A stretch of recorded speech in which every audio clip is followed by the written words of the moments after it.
Beloved seekers of truth, dear family of builders and dreamers, there's a storm sweeping across this nation, not visible like thunder or lightning, but felt, deeply felt in every grocery store, every gas station, every mortgage payment, every credit card statement. A storm that's quietly reshaping the American dream and forcing millions to make choices they never imagined they'd have to make.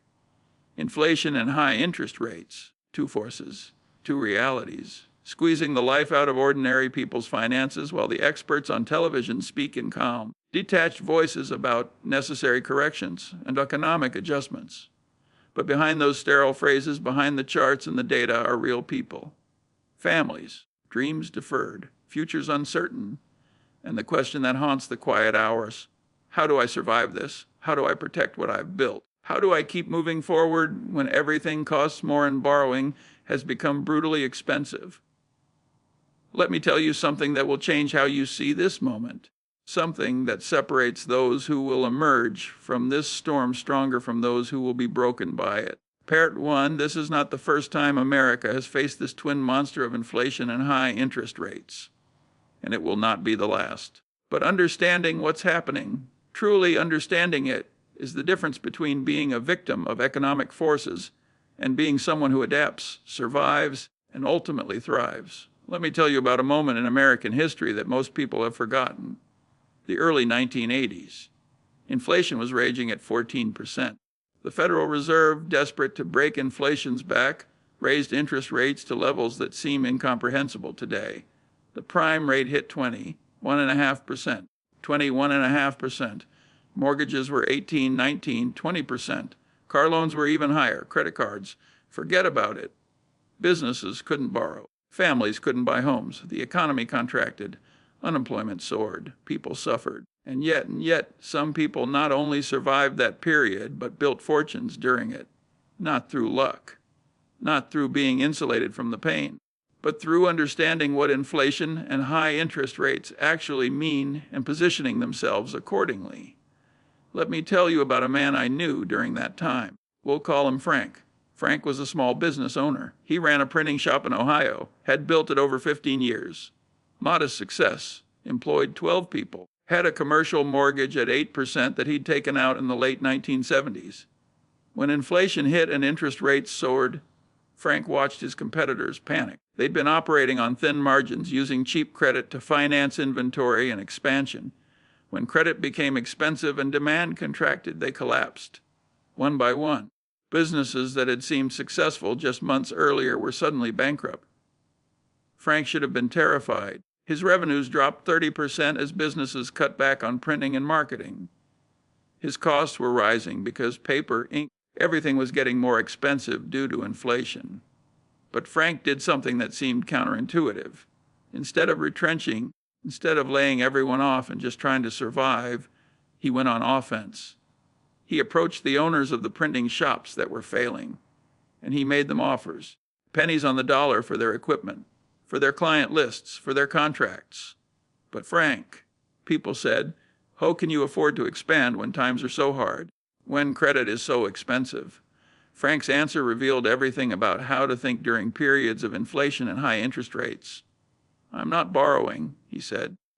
I'm buying assets that are suddenly cheap because everyone else is desperate. And I'm using the cash flow from my existing mortgage, which is now incredibly favorable compared to current rates, to fund these acquisitions. You see, Frank had locked in an 8% mortgage before rates exploded.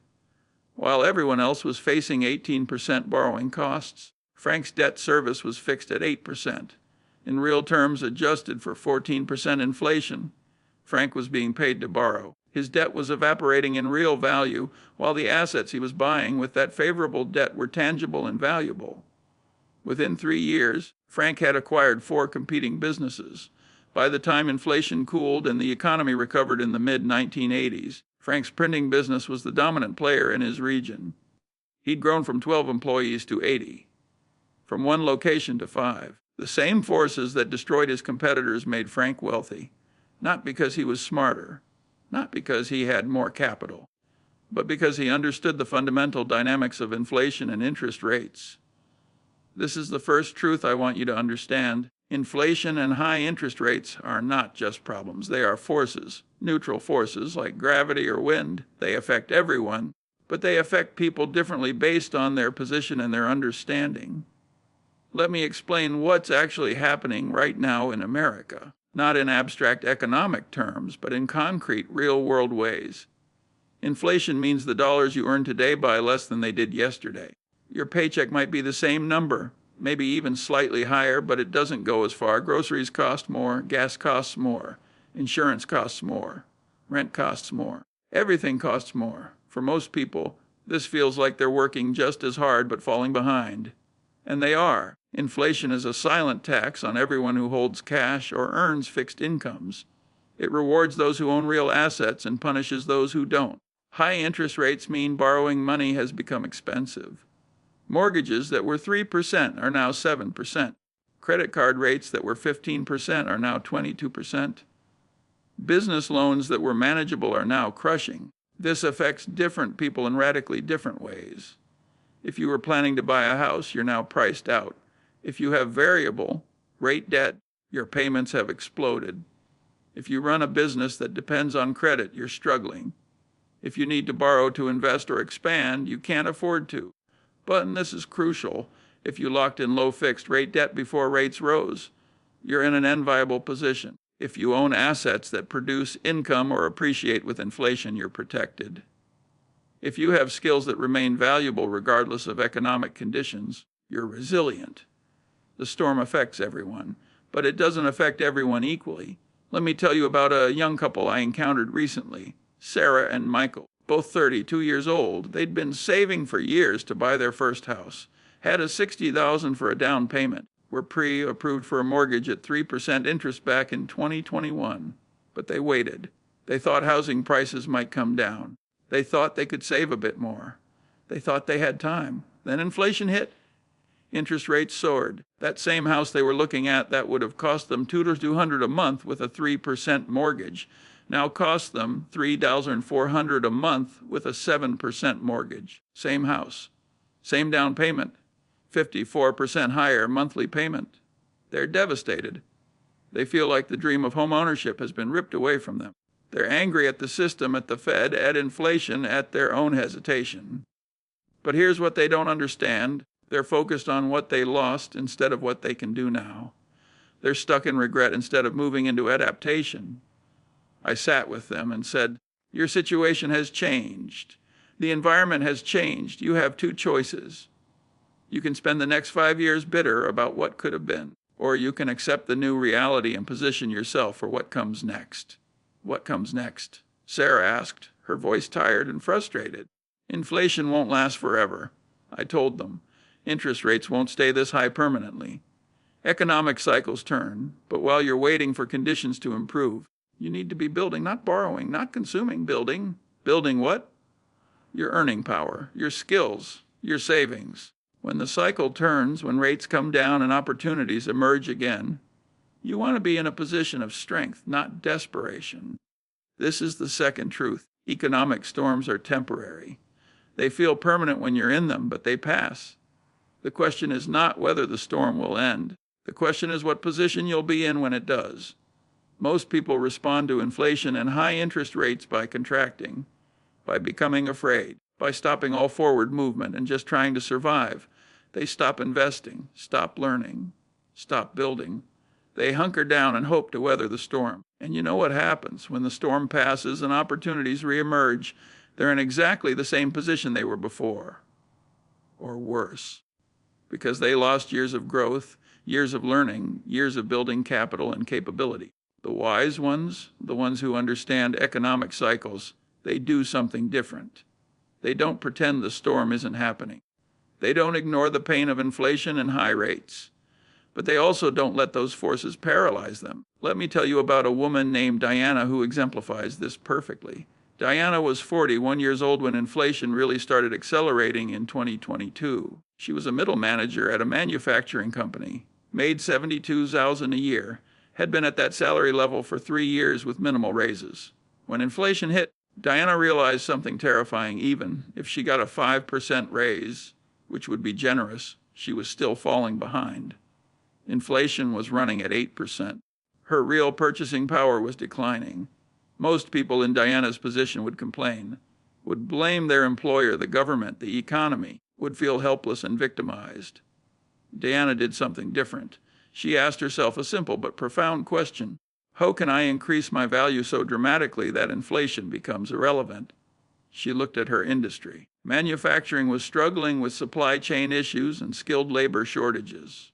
Companies were desperate for people who understood both operations and digital transformation, who could help traditional manufacturers modernize their processes. Diana spent $4 on money she really couldn't afford on courses in supply chain management software and process automation. She studied nights and weekends for 6 months while still working her full-time job.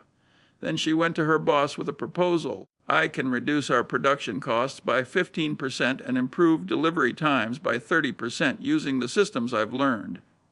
Give me 6 months to prove it. If I hit those targets, I want a promotion to senior operations manager at $95, and her boss, skeptical but intrigued, agreed. Diana delivered. In 5 months, she'd implemented new systems that exceeded her promises. She got the promotion. But more importantly, she'd positioned herself as valuable in a way that transcended normal salary negotiations. 2 years later, Diana is making $130,000.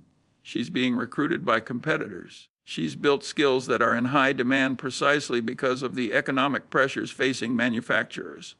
Inflation is still happening. Interest rates are still high. But Diana's income has grown so much faster than inflation that she's not just keeping pace, she's thriving. This is the third truth. The best hedge against inflation is not gold or real estate or cryptocurrency. It's your ability to create value that others desperately need and will pay premium prices for. When everything costs more, businesses need people who can help them cut costs or increase revenue. When capital is expensive, companies value employees who can do more with less. When times are hard, skills that create tangible results become incredibly valuable. Most people see inflation and think, everything costs more, so I need more money. And they're right, but they're thinking about it backwards. They think, need my employer to pay me more. But employers are also dealing with inflation and high borrowing costs. They're under pressure.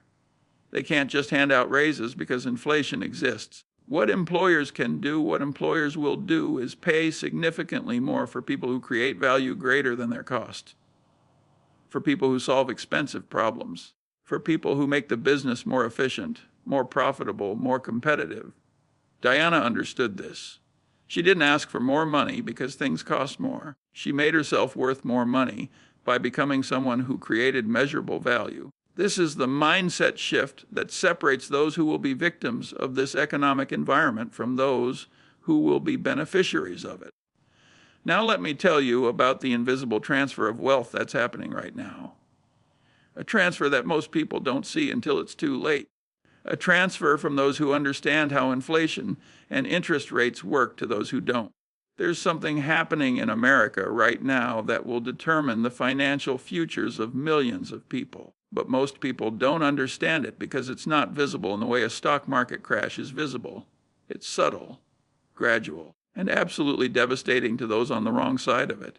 Inflation is transferring wealth massively, from savers to borrowers, from holders of cash to holders of assets, from employees with fixed salaries to owners of businesses and property, from those who wait to those who act. Let me explain this with brutal clarity because understanding this dynamic is the difference between being financially destroyed by this environment and being financially positioned for the next decade. When inflation runs at 7 or 8% and your savings account pays 1% interest, you're losing 6 to 7% of your purchasing power every single year. Not nominally. You still see the same number in your account, but in real terms, in what that money can actually buy, you're getting poorer. If you have $50,000 in savings earning 1% interest while inflation runs at 7%, you're losing $3,000 in purchasing power annually. Every year, your money is evaporating even though the number stays roughly the same. Now contrast this with someone who has a fixed rate mortgage at 3%. They borrowed $400,000 to buy a house. Their monthly payment is fixed, but inflation is running at 7%. The debt they owe is being eroded by inflation. The house they bought is appreciating not in real terms perhaps, but nominally it's worth more, and they're paying back the loan with dollars that are worth less than the dollars they borrowed. In real terms, adjusted for inflation, this person is being paid to borrow. The real value of their debt is shrinking by 4% annually, the difference between their 3% interest rate and 7% inflation over 10 years. This dynamic will transfer hundreds of thousands of dollars of value from savers to this borrower. Not through anyone's decision, not through anyone's fault, just through the mathematics of inflation. This is why I say inflation creates a massive wealth transfer. And right now, most Americans are on the wrong side of that transfer. Let me tell you about two brothers who illustrate this perfectly. Thomas and William. Both were 45 years old in 2020. Both earned approximately $90,000 a year. Both had been saving diligently for retirement. Both were responsible, hardworking, thoughtful people. Thomas, the older brother by 18 months, had $130,000 in savings, all in cash and bonds, safe, stable, earning maybe 1% to 2% interest. He was proud of his discipline, proud of his security. He slept well at night knowing his money was protected. William had $40,000 in savings. But in early 2021, when mortgage rates were at historic lows, he bought $350,000 house with $40,000 down and a 30-year fixed mortgage at 2.75%. His monthly payment was $1,430. Thomas thought his brother was taking too much risk. Why would you tie yourself to a mortgage when you could keep renting and stay flexible? He'd said, what if the housing market crashes? What if you lose your job? William just shrugged. I've always wanted to own a home. The rate is incredibly low. It feels like the right time. Fast forward to today, 3 years later. Let me show you what happened to these two brothers. Thomas still has his $180,000. Actually, with modest interest, he now has about $190,000. He's very proud of this. He's been disciplined. He hasn't spent frivolously. He's been responsible. But in real terms, adjusted for the inflation that's happened over those 3 years, his $190,000 has the purchasing power of approximately $150,000. He's lost $30,000 in real wealth, $30,000 gone, evaporated by inflation, even though the number in his account went up. William, his house is now worth approximately $420,000. Not because it's a better house, not because he improved it significantly, just because nominal prices have risen with inflation. His mortgage balance is down to about $335,000, so his equity position is $85,000. He put down $40,000 and now has $85,000 in equity. But more importantly, his fixed mortgage payment is still $1,430. But inflation has increased rents dramatically. Comparable house would now rent for $2,400 a month. William is effectively saving $970 a month compared to renting. That's $11,640 a year. That's a $34,920 over 3 years. Plus his $45,000 in equity appreciation. Plus the fact that he's paying down his mortgage with dollars that are worth less than the dollars he borrowed. William's net wealth position improved by approximately $80,000 over those 3 years. Thomas's net wealth position declined by approximately $30,000 in real terms. That's a $110,000 swing in just 3 years between two brothers earning the same income, not because one was smarter or worked harder, but because one understood how inflation and interest rates work and positioned himself accordingly, while the other played it safe in ways that actually destroyed wealth. This is the fourth truth. During inflationary periods, traditional safety is often the riskiest position. Holding cash feels safe but guarantees loss.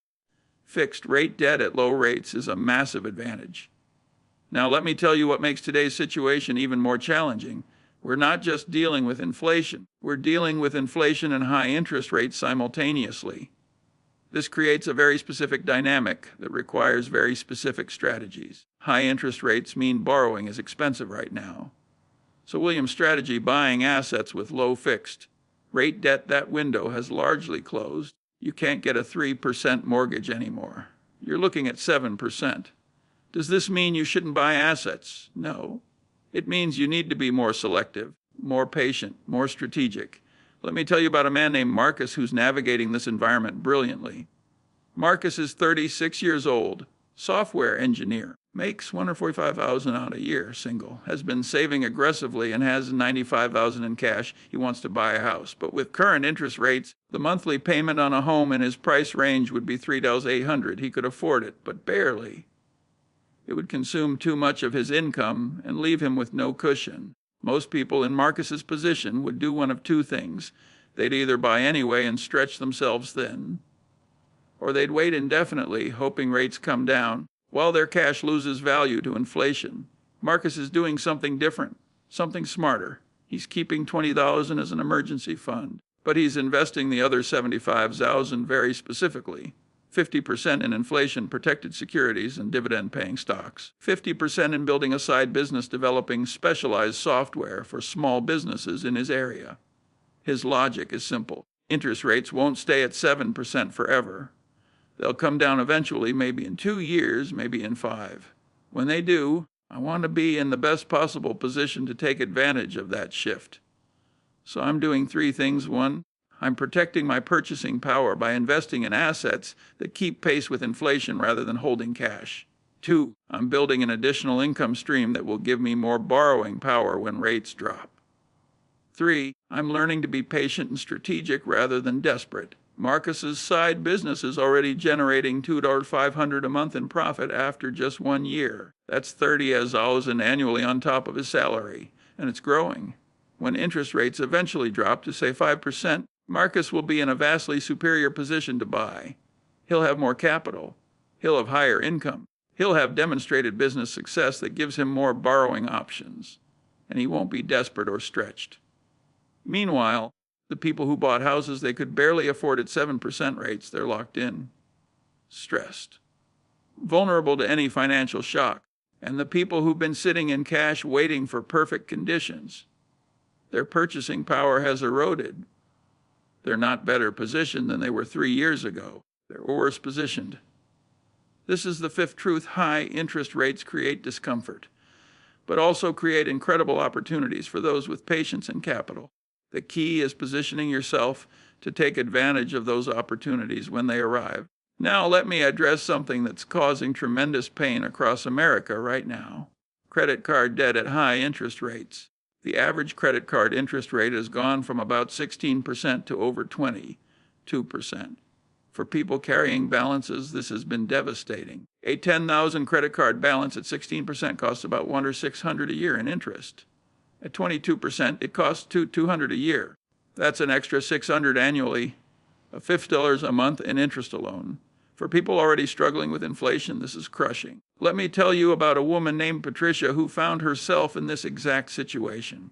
Patricia was 51 years old, worked in healthcare administration, made $68 a year, had $23,000 in credit card debt spread across 4 cards, all at rates between 19 and 24%. She'd accumulated this debt slowly over years, not from reckless spending, from normal life, car repairs, medical bills, helping her daughter with college expenses. The debt had crept up gradually until it became overwhelming. When interest rates rose, Patricia's minimum payments increased. She was paying $850 a month just to service the debt and barely making a dent in the principal. She felt trapped, hopeless, like she was on a treadmill going nowhere. Patricia came to me asking for advice. She was considering bankruptcy, considered selling her modest paid-off car to eliminate some of the debt. She was desperate. I asked her one question. What are you good at? What value can you create that others would pay for? She looked at me confused. What does that have to do with my credit card debt? Everything, I said. You have an income problem disguised as a debt problem. Your income isn't sufficient to both cover your living expenses and aggressively pay down high interest debt. So you have 2 options: dramatically cut your lifestyle, which you've probably already done as much as you can, or increase your income. I can't get a better job, she said. I've been looking for years. I'm not talking about a better job, I told her. I'm talking about adding income. What do you know how to do that people need? Patricia thought about it. I'm really good at medical billing. I've been doing it for 28 years. I help people in my office all the time figure out insurance issues. There's your answer, I said. Small medical practices and home health care businesses are desperate for people who understand billing and insurance. They don't need full-time employees. They need contractors who can do their billing for a few hours a week. Patricia was skeptical but willing to try. She created a simple website offering medical billing services. She reached out to small practices in her area. She offered to do the first month free to prove her value. Within 3 months, she had 4 clients. She was working 8 hours a week outside her regular job and making an extra $2,000 a month. All of that extra income went directly to her highest interest debt. Within 18 months, Patricia had eliminated all $23,000 in credit card debt. Her side business now generates $300 to $500 a month, and she's considering going full-time with it. High interest rates didn't destroy Patricia. They forced her to confront her situation and find creative solutions. They forced her to recognize and monetize skills she'd been giving away for free. This is the sixth truth: high interest rates are painful, but they force efficiency. They force creativity. They force people to find ways to create more value rather than just borrow more money. Now I need to tell you about something that's happening that will shape the next decade of American life. Something most people aren't seeing yet because they're too focused on immediate pain. This period of inflation and high interest rates is creating the setup for one of the greatest wealth transfer opportunities in modern history, and it will happen when this cycle turns. When inflation subsides and interest rates come down, here's what will happen. All the people who've been unable to borrow due to high rates, they've been building capital, building skills, building businesses. When rates drop, they'll have money and momentum. They'll be ready. All the assets that have been underpriced because financing was expensive: real estate, businesses, equipment, they'll become accessible again. And the people who position themselves during the hard times will be able to acquire them. Meanwhile, the people who spent these years complaining, contracting, waiting for rescue, they'll be in the same position they were before, or worse. And they'll watch as others build wealth rapidly in the recovery phase. This is how economic cycles work. The pain phase prepares the setup. The recovery phase delivers the reward. But only to those who position themselves correctly during the pain. Let me tell you what I've learned after watching economic cycles repeat for over 8 decades. The pattern never changes. Only the players change. And the determining factor in who wins and who loses is not intelligence or luck or connections. It's mindset, philosophy, the way you think about challenges and what you do when everyone else is paralyzed by fear. There's a phrase I've heard repeated countless times over the years during economic difficulties. I'm just trying to survive until things get better. And every time I hear it, I feel both empathy and frustration. Empathy because I understand the fear and the pressure. Frustration because that mindset, that survival mentality, is precisely what ensures people stay stuck when conditions improve. Let me explain what I mean by telling you about a period I lived through personally. The 1970s and early 1980s, stagflation, rising unemployment, rising inflation, interest rates climbing to levels that would seem fictional today. During those years, I watched 2 distinct groups of people emerge, and the divide between them has shaped American wealth distribution ever since. The first group adopted a survival mentality. They stopped investing in themselves, stopped starting businesses, stopped buying assets. They battened down the hatches and waited for the storm to pass. And when conditions eventually improved in the mid to late 1980s, they were still in the same position. Same jobs, same income levels, same trajectories. The second group did something completely different. They looked at the chaos and said, "This is temporary. This will pass. What can I build during this difficult period that will position me for the recovery?" They invested in skills during the downturn. They bought distressed assets. They started businesses serving needs that emerged because of the economic pressure. They positioned themselves. And when the recovery came, when interest rates finally came down and the economy started growing again, this second group was positioned perfectly. They had capabilities, they had assets, they had momentum, and they built extraordinary wealth in the recovery phase. Let me tell you about a man who exemplifies this perfectly. His name was Sam Walton. You might know the name. Founder of Walmart. But what most people don't know is that some of Walmart's most aggressive expansion happened during the late 1970s and early 1980s, right in the middle of stagflation and soaring interest rates. While other retailers were contracting and closing stores, Walton was opening them. While others were cutting back, he was expanding. While others were in survival mode, he was in conquest mode. Was he immune to high interest rates? No. Did inflation affect his costs? Absolutely. But Walton understood something fundamental. Economic difficulties create opportunities for those willing to act while others freeze. Competitors were weak. Real estate was cheap. because nobody else wanted to lease commercial property. Talented people were available because other companies were laying off.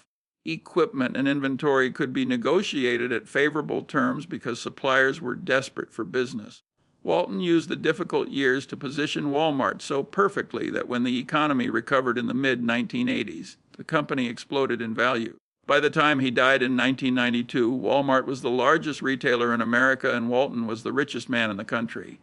Not because he avoided hard times, but because he understood that hard times create the conditions for extraordinary success if you're willing to act while others hide. This is the seventh truth. The greatest opportunities emerge during the most difficult periods, but only for those who refuse to adopt a survival mentality. Now let me bring this directly to your situation today, right now, in 2024 and 2025, facing inflation that's cooled somewhat but still elevated, facing interest rates that remain high by historical standards, facing economic uncertainty. You have a choice. The same choice people have had in every economic cycle throughout history. You can survive. You can contract. You can wait for better days. You can complain about how unfair it is. You can blame the government, the Fed, corporations, inflation, interest rates. Or you can position, you can build, you can learn, you can create value, you can acquire skills and assets that will multiply in value when conditions improve. Let me tell you about a young man I met recently who's making this choice right now.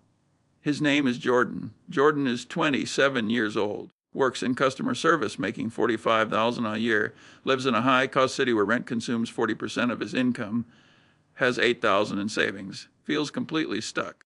How am I supposed to build wealth? He asked me. Everything costs more. I can't save enough for a down payment on a house. Interest rates are too high anyway. I'm barely keeping my head above water. I asked him, what are you doing with your evenings and weekends? Honestly, trying to relax. Work is stressful. Life is expensive. I just want to decompress.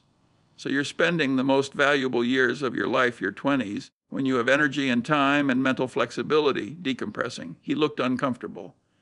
What else am I supposed to do? Build, I said. Build skills. Build income streams. Build a foundation for when conditions improve. But I'm exhausted. Yes, I said. Everyone is exhausted. Everyone is stressed. Everyone feels like life is hard right now. But in 5 years, you'll be 32. And you'll either be 32 with the same job and the same income and the same frustration, or you'll be 30. 2 with skills that command 6 figures, with multiple income streams, with capital you've built, with options you created. The next 5 years are going to pass either way. The question is not whether time will pass. The question is what you'll build during that time. Jordan thought about this, really thought about it, and then he made a decision that will change his entire life trajectory.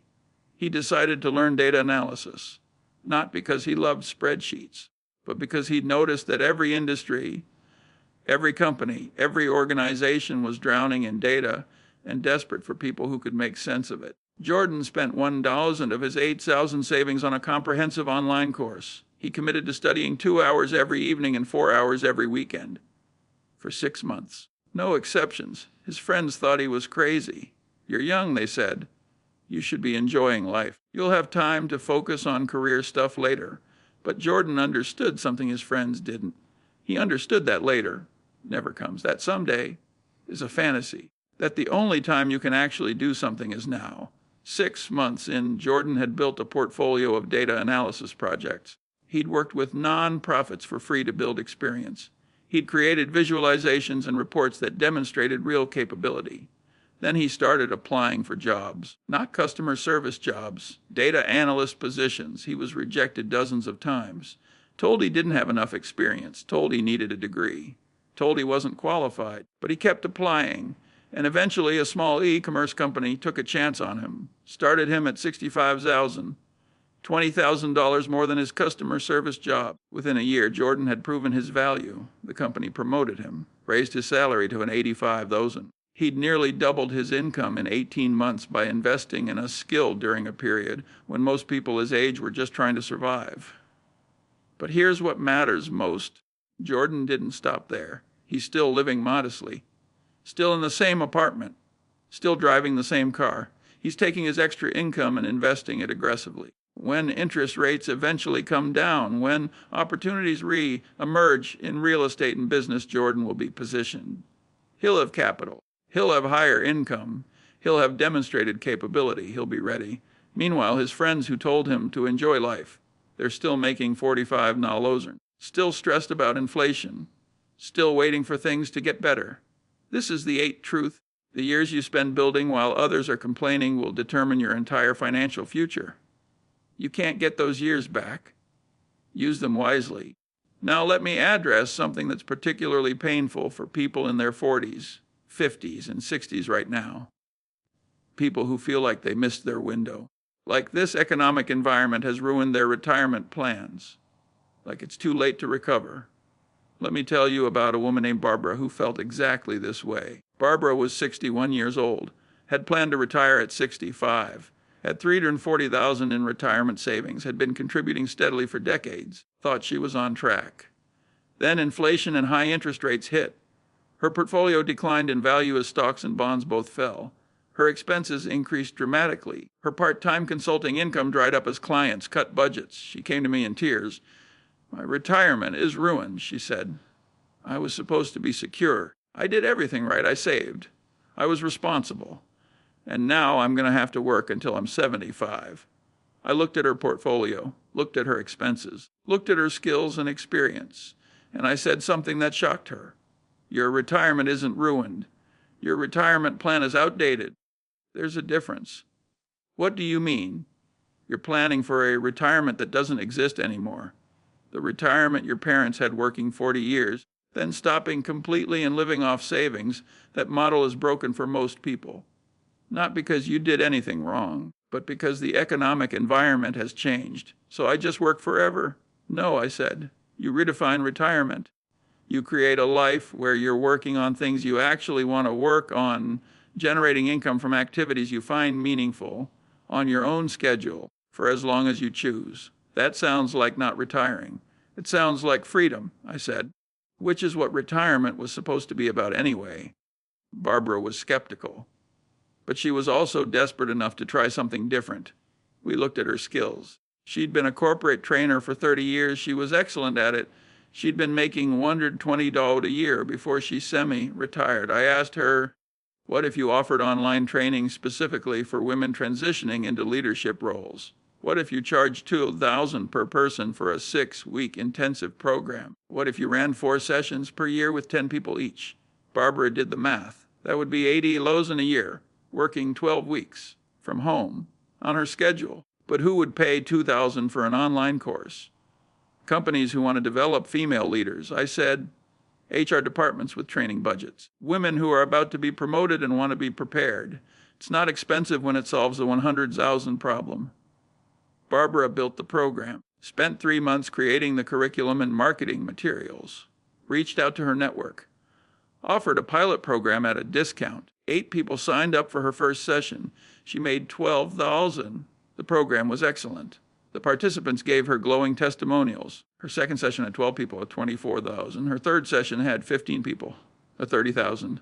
Barbara is now making a $90,000 a year working 3 months. She's in complete control of her schedule. She's doing work she finds meaningful. She's continuing to save for the future. "I thought my career was over," she told me recently. "I thought high inflation and interest rates had destroyed my plans, but they actually forced me to create something better than what I had planned."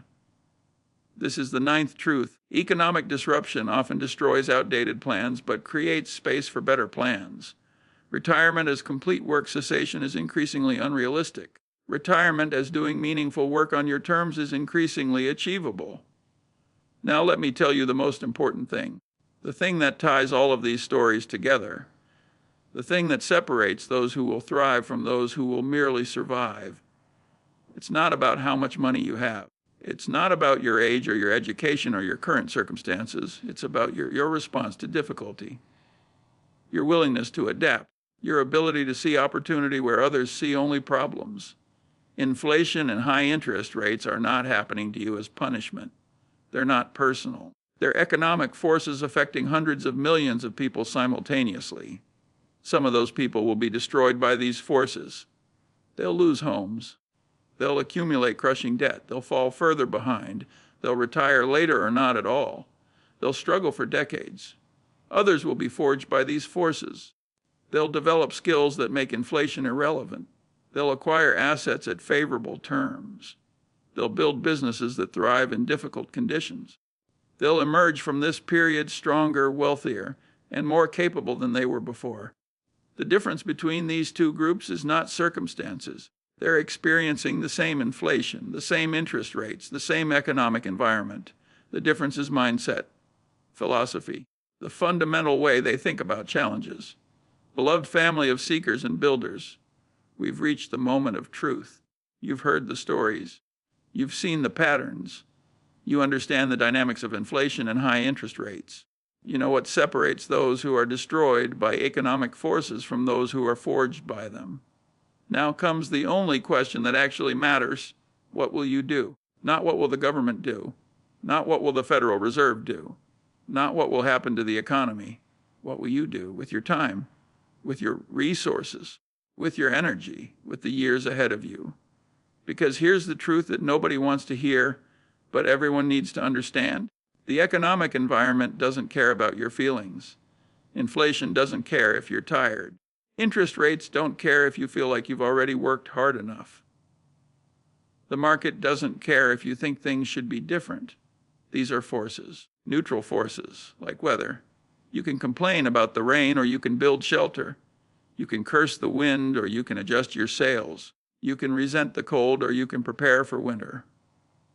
The choice is always yours, and it's always been yours, even when it doesn't feel like it. Frank the printer chose to acquire distressed competitors when others were panicking. Sarah and Michael can choose to build earning power while waiting for rates to improve. Diana chose to make herself an invaluable rather than complain about insufficient raises. Marcus chose to build multiple income streams while waiting for the right moment to buy. Patricia chose to monetize her skills rather than declare bankruptcy. Jordan chose to build capabilities rather than just decompress.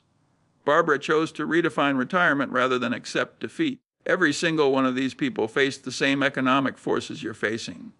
The same inflation, the same high interest rates, the same pressure, the same challenges. But they made different choices than most people make. Not easier choices, different choices. Harder choices in the short term, but choices that lead to better outcomes in the long term. And that's what I want you to understand as we close this conversation. The economic storm you're experiencing, it's real. The pain is real. The pressure is real. I'm not dismissing that. I'm not minimizing it. But this storm is also temporary, like every economic cycle before it, like every period of inflation and high rates that has ever occurred. It will pass. Conditions will change. Opportunities will reemerge. The question is not whether the storm will end. The question is what position you'll be in when it does. Will you be in the same place you are now, just older and more tired?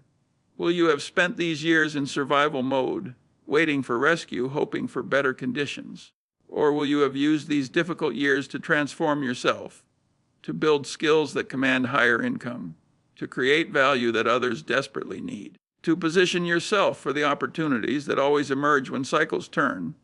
This is not a rhetorical question. This is the most important decision you'll make about your financial future, and you're making it right now, not tomorrow, not when you feel ready, right now, through your daily choices about how you spend your time and energy. Let me tell you what I've learned after 8 decades of watching economic cycles and human responses to them. The people who build lasting wealth are not the people who have the easiest circumstances. They're not the people who face the least resistance. They're not the people who get lucky breaks. They're the people who respond to difficulty differently than most people respond to difficulty, who see possibility where others see only problems, who take action while others are paralyzed, who invest in themselves when everyone else is contracting. You have this capability. You've always had it. It's not something you need to find or acquire or be given. It's a choice, a decision about how you'll respond to forces you cannot control. Inflation is eroding purchasing power. That's a fact. You cannot change that individually, but you can change how much value you create. You can learn skills that command premium compensation. You can start businesses that serve urgent needs. You can become someone whose earning power grows faster than inflation. Interest rates are high. That's a fact. You cannot change that individually, but you can change your borrowing needs. You can build businesses that generate cash rather than consume it. You can position yourself to take advantage of assets that are underpriced because financing is expensive. You can prepare so that when rates fall, you're ready. The economic environment is challenging, that's a fact. But challenging environments are where fortunes are built. Not inherited, not gifted, built. By people who refuse to be victims, who refuse to wait for perfect conditions, who refuse to let temporary circumstances determine permanent outcomes. You are living through a moment that will define your financial future. Not because of what's happening in the economy, but because of how you choose to respond to what's happening in the economy. 10 years from now, you'll look back at this period, and you'll either think, that's when everything changed for me. That's when I decided to stop surviving and start building. That's when I transformed my relationship with money and value creation. Or you'll think, those were hard years. I just tried to get through them. I wish I'd done more. I wish I'd acted. I wish I'd believed in myself. The difference between these two futures is being decided right now, today, through the choices you're making about how you spend your evenings and weekends, about whether you invest in yourself or just consume entertainment, about whether you build skills or just complain about circumstances. I cannot make these choices for you. Nobody can. But I can tell you with absolute certainty, the path of least resistance, the path of survival and waiting and hoping, that path leads to regret, always, every time, without exception. The path of building and learning and positioning, that path is harder in the short term. It requires sacrifice. It requires discomfort. It requires doing things you don't initially know how to do. But it's the only path that leads to actual freedom, to security, to options, to looking back with satisfaction rather than regret. So here's what I want you to do right now, before you move on to the next video, the next distraction, the next thing that makes you forget this moment. Ask yourself one question. What's the one skill, the one business, the one investment in myself that would change my financial trajectory if I committed to it fully for the next 12 months? Not 5 things. One thing. The one thing that would make the biggest difference. The one thing you've been avoiding because it seems hard or scary or uncertain. Whatever that thing is, that's your answer. That's what you should be doing, starting today, starting now. Not when you feel ready, not when conditions are perfect, not when you have more time or more money or more confidence. Now, with what you have, where you are. Because inflation and high interest rates are not going to wait for you to feel ready. Economic cycles don't pause for personal convenience. Time doesn't stop because you're tired or scared or uncertain. Time moves forward, relentlessly, and you're either using it to build something or you're just letting it pass. Those are the only 2 options. Choose building. Choose growth. Choose the discomfort of learning over the comfort of stagnation. Choose the uncertainty of pursuing something new over the certainty of staying where you are. Not because it's easy, because it's necessary, because it's the only path that leads where you actually want to go. Inflation and high interest rates are affecting all Americans. That's true. But they're not affecting all Americans equally. They're destroying some and forging others. The difference is not circumstances, it's response. Choose to be forged. Choose to be one of the people who looks back on this period and says, that's when I became who I needed to be. That's when I stopped being a victim of economic forces and started being a creator of value. That choice is available to you right now, today, this moment. Make it, then act on it, then persist when it's hard, then look back 5 years from now with pride rather than regret. The storm is real, but so is your capability to weather it and emerge stronger. So is your ability to build while others are hiding. So is your power to create a future that transcends present circumstances. Go now, build, learn, create, position yourself, not for the economy that exists today, but for the opportunities that will emerge when this cycle turns. Because it will turn, it always does. And when it does, I want you to be ready. I want you to be positioned. I want you to be the person who built something real during the difficult years. That person is waiting, not in some distant future, but on the other side of a decision you make today. Make the decision, then become that person through daily action, through persistent effort, through refusing to let temporary circumstances define permanent outcomes. Your financial future is not determined by inflation or interest rates or the Fed or the government or the economy. It's determined by you, by your choices, by your response to forces you cannot control. Choose wisely. Choose boldly. Choose building over surviving. Choose action over waiting. Choose the difficult path that leads to freedom over the easy path that leads to regret. The rest of your life begins today. Make it count. Go build something worth having. And let inflation and high interest rates be the forge that shapes you into someone capable of creating wealth in any environment. That's the greatest protection against economic forces, not money, not assets, but capability, character. The unshakable knowledge that you can create value no matter what happens. Build that, starting now, and watch as the very forces that destroy others become the catalyst for your transformation. Go, begin. And never look back with regret, because you let fear keep you from becoming who you are capable of being. Your moment is now. Seize it.